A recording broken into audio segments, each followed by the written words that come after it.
Thank you for being here today. And Julia has said it, it's Father's Day, so we want to make sure that we honor those fathers, not only here, but in the spirit world. And give special notice to, of course, the fatherhood of God. And I ask you to join in prayer with me this morning. Creator of all that is, that we are one in the power and one in the Spirit. That we awaken to that knowledge that there is no separation. There is no separation from love. That we have this moment to gather. That we have this moment to love together. To bring that communion, to bring that closeness, to open up our hearts and minds and touch the soul and the souls of those we love, both here and the hereafter, so that those standing on the golden shores of eternity may once again have voice, may once again bring their love and share in our beautiful sanctuary, this healing, loving energy. We leave this service in your hands. Amen. So I just finished a 5-day retreat in Lake Cowichan. And what I thought was going to be a retreat ended up an 8 in the morning start to a 9 in the evening finish. Oh. And this was every day. It was very interesting, and I don't have time to share everything with you. But Deborah Skeleton, it is put on by the Inner Quest, who is part of the Open Door in Victoria Spiritualist Church. Simon James and Brian Robertson, the ministers there. Deborah Skeleton, I don't know if you've ever heard any of the podcasts, Echoes of the Past. She has an actor background, and she has the most beautiful, loving, soft, almost like Reverend Mary, that soft voice, right? That just takes you on a journey. Now, she wrote book Echoes. Now, this is a gem I picked up. Everybody needs to have this book. It is absolutely phenomenal.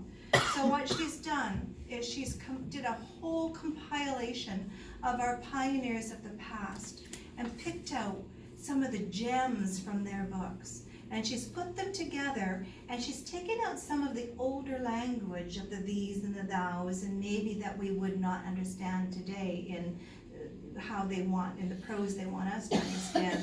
So her being her with her background, she's done this in this book, and it's fabulous. And there's lots of wonderful little things for services in here. So with that, I've got a little one that I've chosen out for you. And this particular author that she chose from is Elizabeth Lowe Watson. And for those of you that are not into our pioneers, she was back in 1843 to 1921. So just a day away. Now, she was an American poet, a philosopher, an orator, a president of California, the Suffrage Association, yay women. She was a pastor, and she was the first spiritualist union of San Francisco. So you could see the caliber of the women in that day and time and how much they had to put themselves forward and fight for a place to have a voice. So we do have these pioneers to be thankful we have a voice today and the freedom to actually use it. So the little quip that I took here is called Come Up Higher. So lend me your ear in a moment when I can see what I'm reading.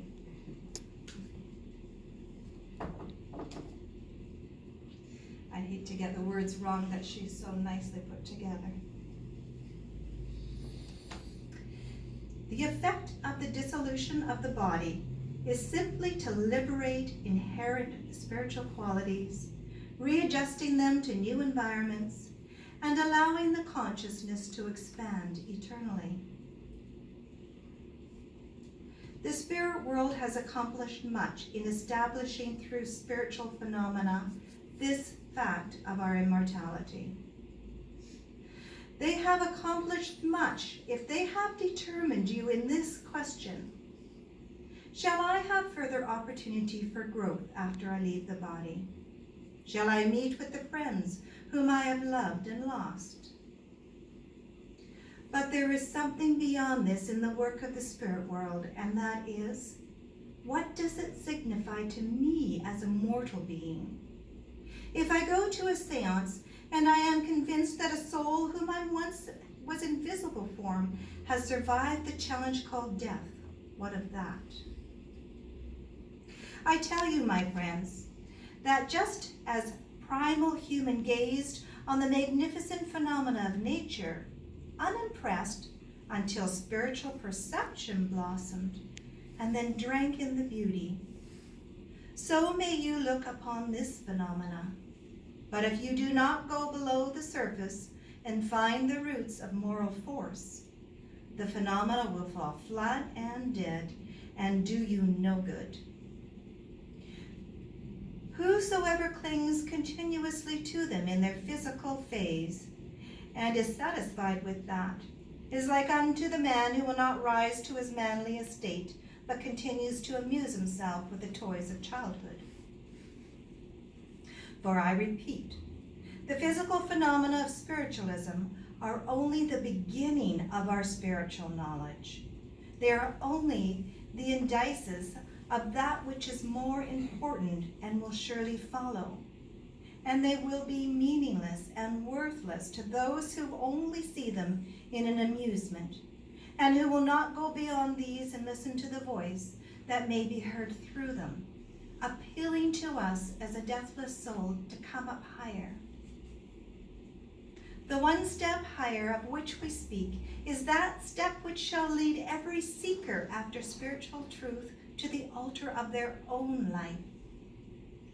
You who have felt it necessary to seek some outside medium in order to communicate with your spirit friend, did you ever think how great is the happiness of that friend when he or she is able to meet you at your own fireside, able to touch you, not through some physical sign, but to breathe into your own spirit the message of full consolation and encouragement?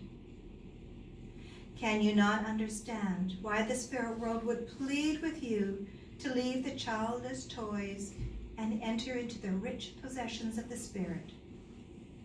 It is only by cultivating this sympathy between yourself and the spirit that you can be ministered unto in your times of greatest need. Thank you for listening.